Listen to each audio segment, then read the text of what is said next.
प्रभु की स्तुति हो। Very good morning to you everybody. आज सुबह परमेश्वर की महिमा के लिए मैं प्रभु को धन्यवाद देता हूँ और एज यूजुअल हम लोग परमेश्वर के वचन को मनन करेंगे। और मैं इससे पहले एक मनन करने के विषय मैंने बताया था, उसी में हम लोग मनन करते आ रहे हैं। परमेश्वर यहोशू के संग रहा और परमेश्वर यहोशू के संग रहा, ये वर्ड देखा था कि, और उसमें मैंने ये बताया था कि परमेश्वर सबके साथ, अपने लोगों के साथ रहना चाहते हैं।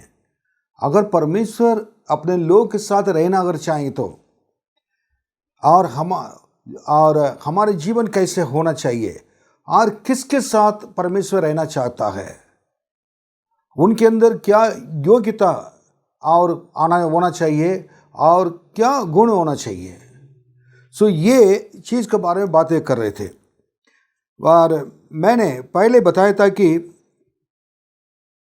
युद्ध करने के लिए उसको मालूम होना चाहिए, और युद्ध के लिए यहोशू ने और हथियार उठाकर और गया।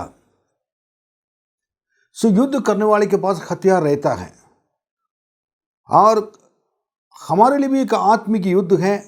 वो युद्ध शैतान से, अंधकार की शक्तियों से लड़ना है।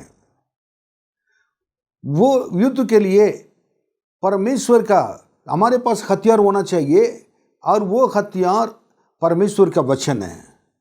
इब्रानियों 4:12 में लिखा हुआ है, दो धारी तलवार है, मैंने बताया था। और उस वचन को जो प्रीति रखता है, पढ़ता है और उसको सही तरह उपयोग करना जानता है, और उसी के द्वारा परमेश्वर उसको ना सिर्फ बचाता है और दूसरे शत्रुओं को भी गिराता है, मार डालता है। फिर उसके बाद मैंने कहा था कि यहोशू मूसा की बातों को सुनकर उसको उनके आज्ञा पालन किया है। दूसरी बातें में मूसा के सेवक यहोशू था। मूसा परमेश्वर का सेवक था, और यहोशू को ये मालूम था कि अगर मैं मूसा के, परमेश्वर के सेवक के अगर बातों को मानूंगा तो परमेश्वर खुश हो जाएंगे। परमेश्वर की सेवा करने के एक वाले बराबर है। यह रहस्य कई लोगों को मालूम नहीं है। जो सचमुच में बुलाए हुए, परमेश्वर के द्वारा बुलाए हुए सेवक, परमेश्वर के द्वारा नियुक्त किया हुआ सेवक, परमेश्वर के द्वारा चलाया जा रहा हुआ, पवित्र आत्मा के द्वारा चलाया जा रहा सेवक, वो परमेश्वर के सेवक होते हैं।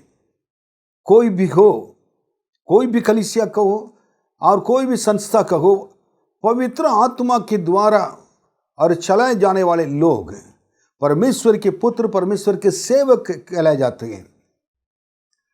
और उनके बातों को मानकर कलीसिया अगर चलेगी तो, और लोग और मूसा के जैसे यहोशू ने सेवा किया है, और परमेश्वर के सेवक को अगर सेवा करेंगे, उनकी बातों के मानकर आज्ञा पालन करेंगे तो और चलेंगे तो परमेश्वर उनके परिवार के लिए, उनके भविष्य के लिए बहुत बड़ा योजना बना कर रखता है। यहाँ पर मूसा का सेवक लिखा हुआ है, लेकिन यहोशू कभी नहीं सोचा था कि he will become the servant of God, परमेश्वर के सेवक बनेगा। परमेश्वर के सेवक के बनना जो चाहते हैं, इसलिए मूसा के सेवक बनना जरूरी है। अगर मूसा के सेवक जो बन नहीं सकता है, परमेश्वर का सेवक बनना असंभव है। मैंने उदाहरण बता रहा था कि मेरे पास्टर के साथ मैं कितने साल तक रहा, उनके सेवा करते आ रहा था। आज परमेश्वर ने मुझे यहाँ तक पहुँचाया है। फिर उसके बाद मैंने ये बताया था कि यहोशू परमेश्वर के तंबू था, अर्थात आज का कहना कलीसिया आज कहते हैं, उस समय तंबू कहते थे। परमेश्वर की कलीसिया को नहीं छोड़ता था, उसमें बहुत प्रीति रखता था। मूसा तो जाकर परमेश्वर से बातें कर कर वापस आ जाता था, लेकिन वो उसके अंदर ही रह करके अगर सेवा करता था और उधर ही रहता था और उधर ही परमेश्वर की सेवा करता। परमेश्वर का उसका कलीसिया का सबसे बड़ा एक अलग उसका लगाव था। मेरे प्रियो, ये रहस्य है। शामिल भी इसी प्रकार था, मंदिर में कलीसिया के अंदर रहता था, कलीसिया से नहीं जाता था, निकलता था नहीं, रोज उसमें सेवा कर, झाड़ू लगाना, ये करना वो करना, सब कुछ परमेश्वर के कलीसिया के प्रति वो चिंतित था। छोटा जो बालक, पहले यहोशू के बारे में तो जवान था, लेकिन परमेश्वर ने यहोशू से भी बात किया और छोटा बालक शामिल से भी बात किया था। कारण परमेश्वर की कलीसिया से जो प्रेम करने वाले से परमेश्वर को विशेष दर्शन मिलता है। परमेश्वर की कलीसिया को प्रति चिंता करने वाले, चिंतित रहने वाले लोग को परमेश्वर उनके परिवार, उनके बारे में चिंता करते हैं। जब कष्ट होगा, परेशानी होंगे, जब बिस्तर पर बीमार पड़कर बिस्तर पर उठ नहीं पाएंगे, तब परमेश्वर का वचन लिखा हुआ है, बिस्तर पर रहने वाले, बीमार के बिस्तर पर रहने वाले को परमेश्वर अपने हाथों में उठाए रखेगा। मैं एक बात कहूं, इस वचन को मैंने मेरे जवानी से लेकर सब जगह पर मैं चलता था, इसका बिना एक सेकंड भी नहीं रह पाता था। आज भी वही है। मुझे मालूम है जब मैं चल नहीं पाऊंगा, फिर नहीं पाऊंगा, जब आज मैं इस वचन को उठाकर चल रहा हूं, एक दिन ये वचन मुझे उठाकर चलेगा। इस वचन को मैं उठाकर चलने की वजह से इतनी आशीष मुझे मिली है। ये सबके लिए है, केवल पास्टर चार्ल्स के लिए नहीं है, सबके लिए होगा। अब शामिल से परमेश्वर बातें करने के कारण परमेश्वर के कलीसिया के प्रति समर्पित था। वो उनके मां ने आकर उसी जगह पर उसकी सेवा करने के समर्पित कर दिया। आपके बच्चे का अगर परमेश्वर अगुवाई करता है, परमेश्वर की सेवा करने के लिए अर्पित करिए, अर्पण कीजिए। मेरा मेरा कहकर जाएंगे और उसके बाद वो बच्चे अगर हाथ से निकल कर कई जगह पर जाकर वो उल्टा सीधा काम करेंगे तो क्या है। अगर आप बच्चे परमेश्वर के समर्पित होते, उसके बाद उनके साथ कुछ भी होता, गलत बातें होती, अच्छी होते, परमेश्वर की जिम्मेदारी होगी। आप इतना चिंता करने की जरूरत नहीं है। हमेशा परमेश्वर के हाथों में दे दिया है। और मैंने उसके लिए कई बातें मैंने कल बताया था। उसके बाद कि आज मैं बताना चाहता हूं कि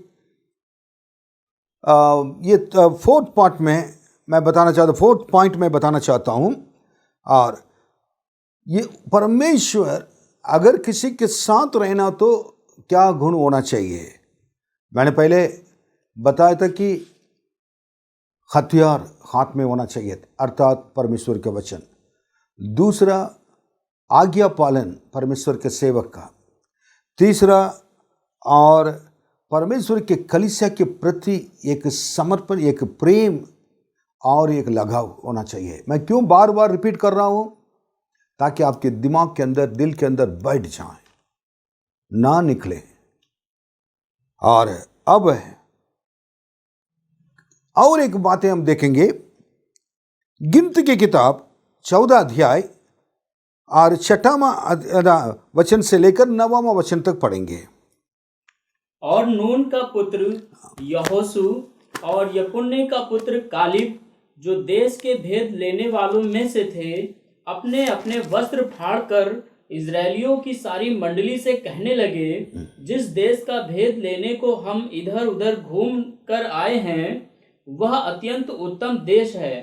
यदि यहोवा हमसे प्रसन्न हो तो हमको उस देश में, जिसमें दूध और मधु की धाराएं बहती हैं, पहुंचाकर उसे हमें दे देगा।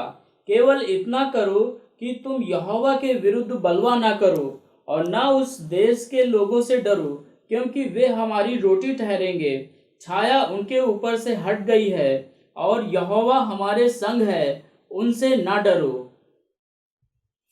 अब देखिए, जगह पर थोड़ा ध्यान से हमको आप लोग थोड़ा ध्यान देना है और सुनना है। कनान देश के पास सारे इजराइल लोग आ गए थे। तब उस समय कनान देश में प्रवेश करने से पहले उस देश को ले जाकर क्या उस देश में, उस देश को पहले से क्या करना, इधर उन लोग कनान देश से पहले उन लोग सब लोग ठहरे हुए थे। मूसा ने कुछ लोगों को बुलाकर आप लोग क्या करना है, जाना है। इजराइल के जो कुछ इंपॉर्टेंट लोग हैं उनको बोला था कि आप जाकर कनान देश के अंदर दूर थोड़ा जाके और स्पाई करना। स्पाई मतलब जासूसी करके देख आना वो देश कैसा है, वो देश के अंदर हम लोग जा पाएंगे ना पाएंगे और देश को अपना पाएंगे नहीं है, लेकिन आप देख कर आइए कहा। बस इतना है। क्योंकि परमेश्वर का एक प्रतिज्ञा यही था कि कनान देश को परमेश्वर इजराइलों के हाथों में देंगे, मूसा के हाथों में देंगे, परमेश्वर ने कहा था। लेकिन परमेश्वर ने जब जैसे कहा था वैसे जब उस जगह पर लेकर आए थे, तब अब उस कानान देश के अंदर प्रवेश करने से पहले और उस कानान देश को क्या करना कि और देखना है कैसे लोग क्या है। तब ये 10 लोग हैं मेरे ख्याल से, जाकर उन लोग को जो लोग देखने के लिए गए थे, स्पाई करने के लिए गए थे, जासूसी करने के लिए गए थे, वो जाकर देखे। देखने के बाद वापस आए। वापस आने के बाद इन लोगों ने इजराइलियों के सामने हाथ पैर हिलाकर रोने लगे। इजराइल लोगों ने क्या पूछा था कि ना क्या बात हुई ना, हम लोग गलत जगह पर आ गए, वो लोग बहुत राक्षस लोग हैं, बहुत मोटे मोटे लोग हैं, उनकी उंगलियां मोटे हैं, देश तो ना अच्छे देश लगती हैं लेकिन बहुत ना उस जगह पर हम लोग उनको जीतना मुश्किल है, हम उन लोग सब हमको फाड़ खाएंगे, हमें मार डालेंगे, हम तो बिल्कुल दुबले बतले सूखे लगे। उनको सामने कहकर बोलकर लोग के दिल को निराशापन में डाल दिया, निराश करा दिया। बिल्कुल लोग अच्छी तरह रहते थे, खुशी से आ रहे थे, वो कनान देश बास आ गया, अब कनान देश हमारा हो जाएगा, वो जगह पर क्या मुझको ये वो करना चाहिए, मैं ये लूंगा वो लूंगा, इतना ना सपना देखते थे। उधर आने के बाद उनका सपना तो 1 मिनट का ठप नीचे गिर गया, सबके आंख से आंसू, और लोग क्या करेंगे, रोने लगे। लोग रोकर क्या करना है, आप देखिए पहला 14 अध्याय पहला वचन पढ़िए। तब सारी मंडली चिल्ला उठी और रात भर वे लोग रोते ही रहे। पढ़ते जाइए। और सब इजरायली मूसा और हारून पर बुड़बुड़ाने लगे और सारी मंडली उनसे कहने लगी, भला होता कि हम मिस्र ही में मर जाते या इस जंगल ही में मर जाते। यहोवा हमको उस देश में ले जाकर क्यों तलवार से मरवाना चाहता है?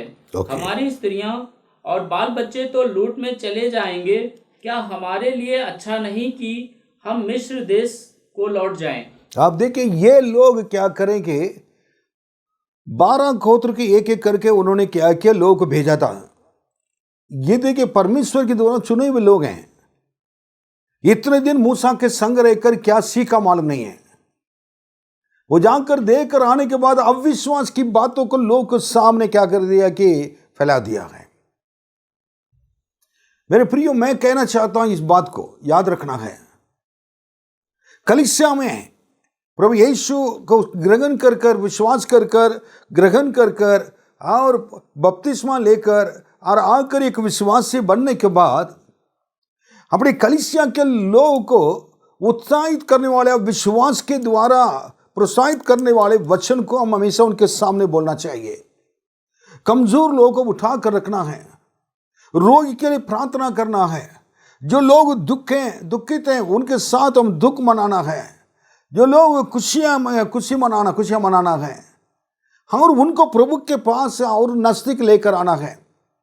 उसको छोड़कर कलीसिया के लोग हैं, उनके अविश्वास की बातों को क्या इसको फैला दिया है। मूसा का कितना दुख लगा होगा। मैंने क्या विश्वास कर इनके ऊपर मैंने बोला था कि आप ही चले जाओ, आप जाकर क्या करो, देख रहा हो। एक परमेश्वर के सेवक के जो दिल को इन लोगों ने दुखा दिया, अविश्वास की बातों को कहना फैलाकर। पूरे समस्त और सभा के लोग हैं, सारे लोग चिल्लाने लगे और कहने लगे इससे अच्छा तो मिस्र देश में रगा होता, उधर ही तो मार खा के मर जाते, इधर आकर राक्षस लोग के हाथों में क्या कर रहे, हम लोग क्यों मरना गए इतने दूर आकर।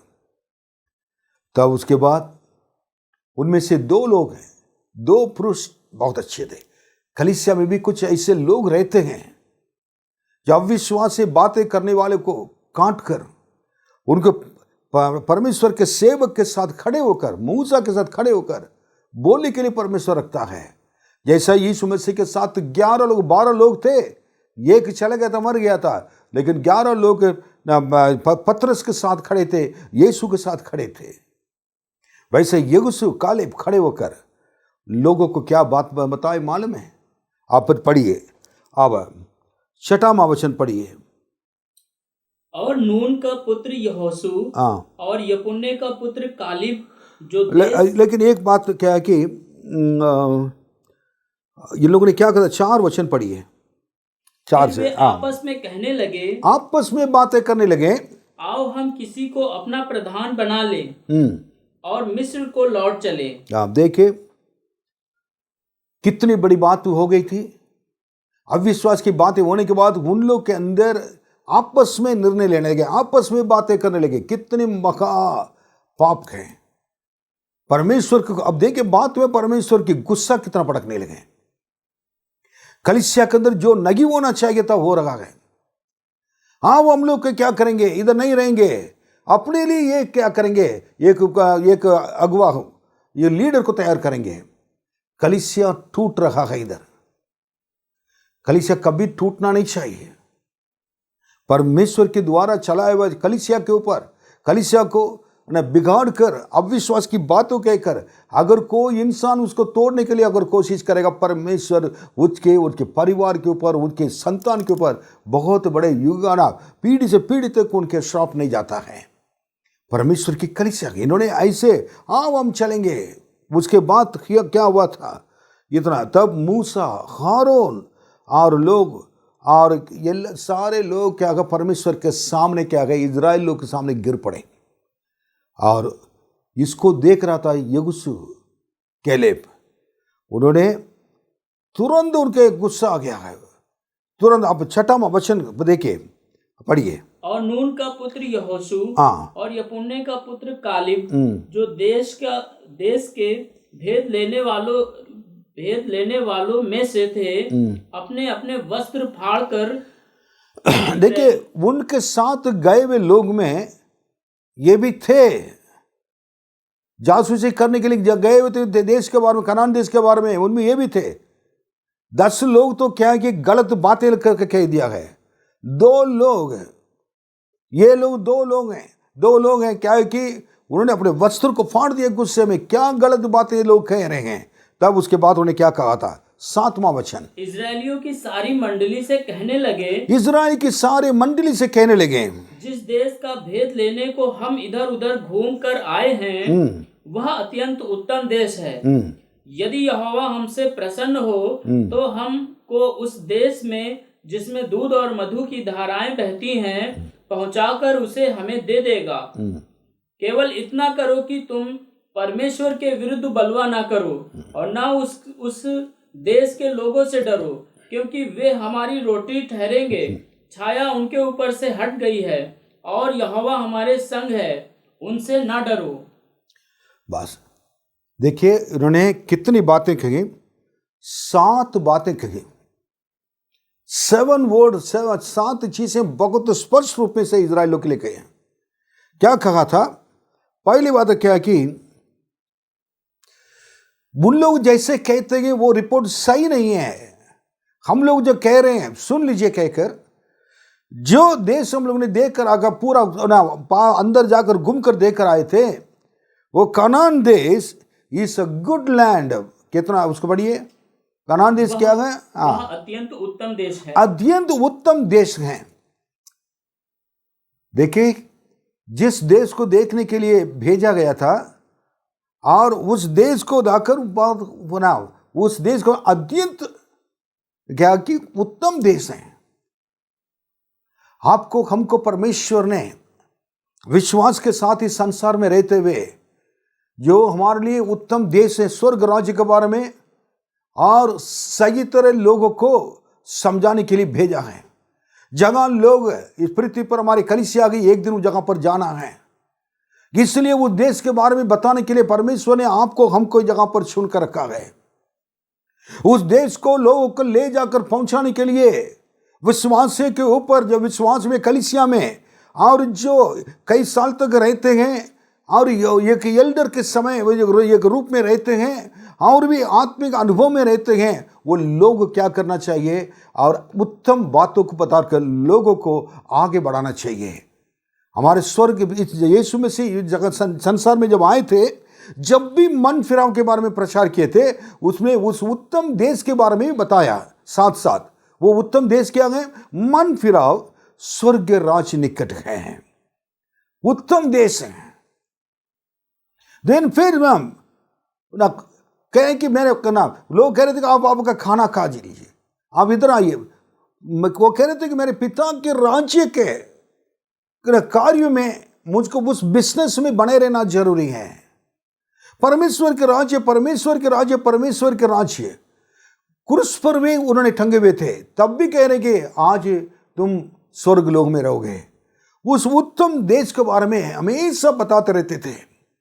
इसलिए मैं बहुत खुश हूं, यीशु मसीह के आखिरी चेला प्रकाशित वाक्य में यूहन्ना को उस उत्तम देश के बारे में, स्वर्ग के बारे में महान बड़ा दर्शन बना, एक उत्तम, एक बड़ा महान बड़ा दर्शन मिला है।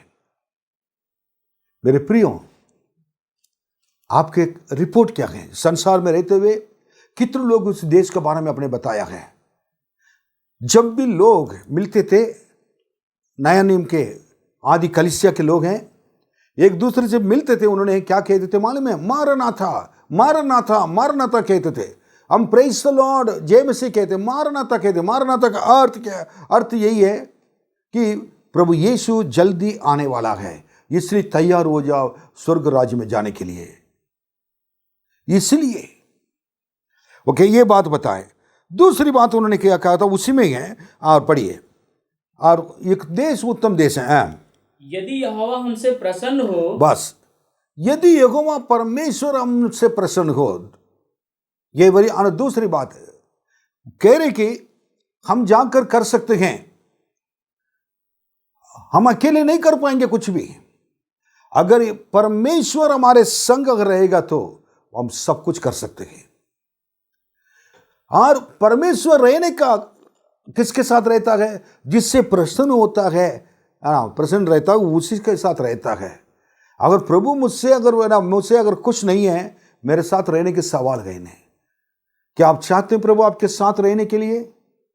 आपके साथ रहना हो तो आपको क्या करना है ना? आपके साथ प्रभु के पसंद के कार्य को आपको करना है। प्रभु आपके जीवन के द्वारा प्रसन्न होना चाहिए। यीशु मसीह के बारे में क्या सर्टिफिकेट था? सेवा में आने से पहले 30 साल के बाद एक सर्टिफिकेट मिल रहा है। दैट्स कॉल्ड सर्टिफिकेट नहीं, है degree, the degree of honour. He is my beloved son, is my son, I am well pleased in him. ये मेरा प्रिय पुत्र है, इनमें मैं बहुत खुश हूं। अब यही है, प्रभु के आपके साथ अगर खुश रहेंगे तो, प्रसन्न होंगे तो आप सब कुछ कर सकते हैं। दाऊद क्यों कहता कि तू मेरे साथ रहता है? दाऊद से परमेश्वर प्रसन्न थे। यदि प्रभु हमारे संग रहेंगे तो प्रभु किससे प्रसन्न रहता है? प्रभु की रास्ता पर चलता है, प्रभु के वचन को जो पढ़ता है, प्रभु के साथ प्रभु के सामने प्रार्थना करता है, प्रभु की कलीसिया को आदर सम्मान करता है, प्रभु की सेवकाई को मदद करता है, प्रभु की सेवा में हिस्सा लेता है, प्रभु की सेवा में चलता रहता है, अपने समय प्रभु के लिए देता है और लोगों के साथ अच्छे व्यवहार के साथ, प्रभु यीशु मसीह के स्वभाव के साथ कलीसिया में अच्छी गवाही के साथ रहता है, उनके साथ प्रभु प्रसन्न होता है। ओके, देन तीसरी बातें क्या है? हाँ, पढ़िए। तो हमको उस देश में जिसमें दूध और मधु की धाराएं बहती हैं पहुंचाकर उसे हमें दे देगा। देन उसके बाद कह रहा है कि आप प्रभु दे देगा। दूध और मधु की धाराएं जो बहती हैं नदियों को देना, नदियों के जैसा, और वो वहाँ वो उस देश को परमेश्वर आपके हाथों में देगा, हमारे हाथों में देगा। बस इसका केवल एक ही, तो प्रभु हमसे खुश होना चाहिए, हमारे साथ रहना चाहिए। If God be for us, God well pleased in us. कितनी बड़ी बात है? ये देख लेंगे आपके जीवन के द्वारा प्रभु, आप क्या प्रभु से प्यार करते हैं, उससे बढ़कर क्या प्रभु आपसे कितना प्यार करते हैं। हम प्यार भी करते कहते हैं, लेकिन गलत काम भी करते रहेंगे, लेकिन तब प्रभु थोड़ी ना हमारे साथ रहेंगे। हमको क्या करना है? प्रभु हमारे साथ रहने के लिए प्रभु को कुछ कराने का काम करना है। ओके, देन आफ्टर दैट पढ़िएगा, तब आप प्रभु ने क्या किया, जो उन्होंने प्रतिज्ञा किया वो देश देने के लिए आपको देंगे। फिर उसके बाद 9वां वचन में खास बात बता रहा है। हाँ, केवल इतना करो कि तुम यहोवा के विरुद्ध बलवा ना करो। हाँ, इतना करना आपको कहा, ये काम करना है, ये काम के प्रभु के विरोध क्या है, बलवा ना करो। प्रभु से जाकर बलवा करना है, उनके विरोध कुछ बोलना है, उनके विरोध के प्रभु को दुख दिलाने के बात कहना है, और उनके दिल को तोड़ना है, प्रभु के दिल को तोड़ने के काम करना है। ये उनके विरोध क्या है, बलवा ना करो। हम करते हैं बातों में, अगर बेमतलब की गुस्सा भी करते हैं, किसको आज्ञा नहीं मानते पालन करते हैं, मानते नहीं मानते तो, और प्रभु के विरोध बलवा करने का है। प्रभु कितनी बातें कहा हमको करने के लिए, हम कभी उनके पीछे उनके साथ नहीं किए, उनके वचन को पालन नहीं किया है। प्रभु के विरोधी कई बार, सुबह उठने के बाद शाम तक आप देखिएगा आपके जीवन में, प्रभु जो चाहते हैं वही किया गया, प्रभु नहीं चाहते वही किया गया, आपके दिल गवाही देगा। उसके बाद 9वां, और ना उस देश के लोगों से डरो। और वो देश के लोगों से डरने की जरूरत नहीं है। जिस देश में जाकर रहना है, वो देश के लोगों को डरने की जरूरत नहीं है, क्योंकि आप जो अपने परमेश्वर उनसे डरो, जो आपसे प्रेम करता है उनका भय मानो। आपके शत्रुओं को, आपके विरोधियों को, लोगों के विरोध जो आपके विरोध बोलते हैं, जो आपके विरोध काम करते हैं, यीशु का अपमान करते हैं, आपको यीशु ग्रहण करने के वजह से कई बार उल्टी सीधी बातें बोलते हैं और आपको बहुत गंदी गंदी गालियां देते हैं, उनको बोलने दीजिए। आप उनके विरोध कुछ नहीं करना है, वो डरना नहीं है, क्योंकि प्रभु आपके साथ है, इसलिए किसी के भय खाने की जरूरत नहीं है। फिर उसके बाद, क्योंकि वे हमारी रोटी ठहरेंगे। हाँ, वो कह रहे थे कि वो हमें फाड़ खाएंगे। वो लोग 10 लोग आके कह रहे थे, लेकिन यहोशू कैलेब कह रहा है कि वो हमारे रोटी ठहरेंगे, हमारा भोजन बन जाएंगे। कितनी बड़ी बात है। हाँ, इतने बड़े लोग को परमेश्वर पकड़कर भोजन बनाकर हमारे थाली पे रख लेंगे, हम क्या करेंगे, उसको खाएंगे। रोटी मतलब वो हमारे भोजन बन जाएंगे। इसका अर्थ क्या है, वो हमारे सामने कुछ भी नहीं है। कि जितने भी बड़े लोग हो, जैसे भी दुनिया में कितने भी अमीर हो, कोई भी बड़े ऑफिसर हो, कोई भी कुछ हो, हमारे परमेश्वर के सामने कुछ नहीं कर सकता है। हमारे परमेश्वर के लोगों के विरोध कुछ नहीं कर सकता है। परमेश्वर के बेटे बेटे के विरोध कुछ भी नहीं कर सकता है, क्योंकि संसार में रहने वाले से बढ़कर जो हमारे अंदर रहता है वो सर्वशक्तिमान प्रभु है, उनका नाम यीशु है। कितने लोग विश्वास करते हैं? हालेलुया कहें, hallelujah, hallelujah, hallelujah. He is a great and a powerful God. He God of Almighty, God of omnipotence. सर्वशक्तिमान प्रभु है। वो हमारे सामने है, कुछ भी नहीं है।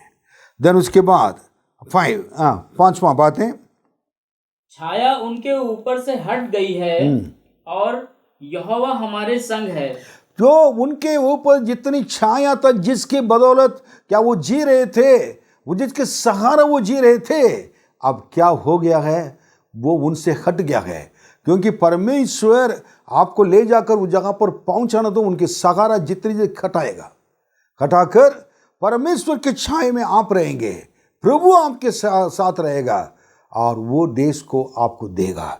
इसके मतलब कुछ भी हमें आशीष प्राप्त करना हो, प्रभु को मालूम है। प्रभु पहले आप प्रभु से कहें, प्रभु जी मुझे वो देश चाहिए, प्रभु को मालूम है। जितने लोग जहां भी हो उनको खाली करा, कभी प्रभु क्या करेगा, देगा। मुझको कई लोग कहते थे, इधर तो राजाजीपुरम में चर्च तो नहीं बन पाएगा, जगह नहीं है, वो नहीं है, ये नहीं है। मैंने कहा आप क्या जानते मेरे प्रभु के बारे में। जब प्रभु की जरूरत है राजाजीपुरम में, अगर कहना प्रभु के नाम महिमा के लिए, अगर कलीसिया बनना है हमारे लिए, अगर जमीन चाहिए, अगर घर चाहिए, प्रभु को मालूम है। किसी को जैसे भी खाली कराकर प्रभु कुछ को कहेगा, प्रभु को मालूम है, आश्चर्य कर्म कर उसमें से निकाल कर परमेश्वर मेरे हाथ में देंगे। जो सब कुछ होने का मतलब सारे चीज के बीच में से जो नहीं हो सकता है, उसी के अंदर से गॉड ऑफ इम्पॉसिबिलिटी जो हो सकता है, ये दिखाने के लिए परमेश्वर उसमें से क्या करेंगे, परमेश्वर निकाल कर देंगे। क्या परमेश्वर, ये पृथ्वी परमेश्वर का है, उन्होंने बनाया है। राजाजीपुरम परमेश्वर का है। क्या परमेश्वर के लोग के लिए एक जमीन प्रभु निकाल कर नहीं दे सकते? निकाल कर दे सकते हैं। यही आश्चर्य कर्म है। बाकी लोग खरीद लिया, लेकिन हम लोग जब नहीं हो सकता था, उसमें से आश्चर्य कर्म होकर प्रभु ने निकाल कर हमको हमारे हाथ में देते हैं। वही सबके लिए उत्तम गवाही भी होगी। प्रेज़ द लॉर्ड, ये मैं विश्वास करता हूँ। उसके बाद और यहोवा हमारे संग है। कार प्रभु कह रहे कि प्रभु यहोवा हमारे संग हैं। फिर उनसे न डरो, उनसे ना डरो। इट्स अ ब्यूटीफुल वर्ड, उनसे ना डरो। मेरे प्रियो, आज सुबह मैं यही कहना चाहता हूं, ये 7 बातें को आपने अपने हाथ में, अपने दिल में रखना। पहली चीज तो ये अच्छा देश है। अगर परमेश्वर हमसे खुश है, प्रसन्न है। तीसरी बात है कि उन लोगों से तुम मत डरो, क्योंकि वो लोग तुम्हारे लिए रोटी ठहरेंगे। फिर उनको जो छाया, उनको जो बचाता था, वो उनसे हट गया है। अब उनको कोई सेफ्टी नहीं है, सुरक्षा नहीं है, क्योंकि परमेश्वर जिन्होंने उस देश को हमारे हाथ में देंगे, कनान देश के कहा, वो हमारे साथ है, उनके साथ नहीं है। और आखिरी में तसल्ली, आप डरो मत। आज भी कई बातों को देखकर हमको जिंदगी में डर लगता है, लेकिन प्रभु कहते हैं डरो मत, मैं तुम्हारे साथ हूं, मैं तुम्हारा परमेश्वर हूं। आइए हम लोग प्रार्थना करेंगे। प्रभु जी, आपके हाथ में आपके बच्चों को सौंपते हैं, इस वचन को सौंपते हैं। हमारे लिए सब कुछ करने वाला आप हैं। फिलिपियों 4:13 के अनुसार पौलुस कहता है, मैं सब कुछ कर सकता हूं उसी के द्वारा जो मुझे सामर्थ्य देता है। प्रभु, आप जब हमारे साथ हैं, हमारे लिए कोई डर है नहीं, कोई भी हमारे लिए प्रभु जी दुख नहीं। आप साथ हैं। दुखों को बीच में भी रहते हुए भी हम कह सकते हैं आप हमारे साथ हैं। धन्यवाद। यहोशू को, प्रभु जी कैलेब को, इज़राइल लोगों को दृढ़ करने के लिए आपने उठाया था। हम अपने कलीसिया को उत्साहित करने के लिए, कलीसिया को आगे बढ़ाने के लिए, जो निर्बल लोगों को और बलवान बनाने के लिए हमारे लिए प्रभु मदद कीजिए, अनुग्रह कीजिए। आपके हाथों में धन्यवाद देते हैं हम लोग को। धन्यवाद प्रभु जी इस समय के लिए, यीशु के नाम में मांगते हैं, आमीन। प्रभु आपका आशीष दे, आमीन।